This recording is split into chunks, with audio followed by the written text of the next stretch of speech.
மக்களே இங்க பாருங்க, இது மாமியா இது மாமியா அது மருமாவா. மருமாவை மாமியார் கேக்குது முறுக்கு. ஏன்னா செத்து 14 நாள் முறுக்கு வேணுமா, அதனால யாரு சாவாங்கன்னு பாக்குறாங்க. நான் என்ன செய்ய போறேன், 1 கிலோ முறுக்கு வாங்கி வச்சிடறேன். யாரும் சாவ தேவைன்னு சொல்றேன், அதுவும் கேட்க மாட்டுங்க. கேட்டா மாமியா கேக்குது மருமாவை செத்தா முறுக்கான், மருமாவை கேக்குது மாமியா செத்தா முறுக்கான். அம்மா விட்டு வந்தாதான் முறுக்கான். கடையில கூட வேணாமா கேளுங்க, எவ்வளவு வஞ்சம் பாருங்க. நல்ல மருமாவா நல்ல மாமியா இருக்கா. மாமியா எப்ப போகணும்னு பாக்குறாங்க. பாருங்க சிவப்பு போடுவேன்.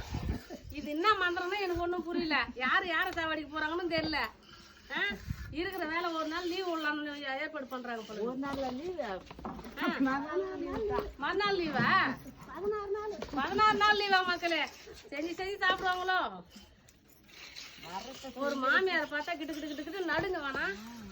எப்ப சாவுவ, எப்ப முறுக்கு தருவ, எப்ப முறுக்கு தருவ, இதே பேச்சுதான். இந்த மாதிரி அவர் பேசுவாங்க மாமியார் கிட்ட. மாமியார் சும்மா வந்த உடனே சாமி பார்த்து எடுப்போம் சொல்லி மிரட்டினா இந்த மாதிரிலாம் பேசுமா மருமாவா? இதெல்லாம் பார்த்தா மாமியார் மேல கேட்டு பஞ்சத்துல வந்து அடிப்படை மேய்க்குது. அது மாதிரி தான் போதுமா?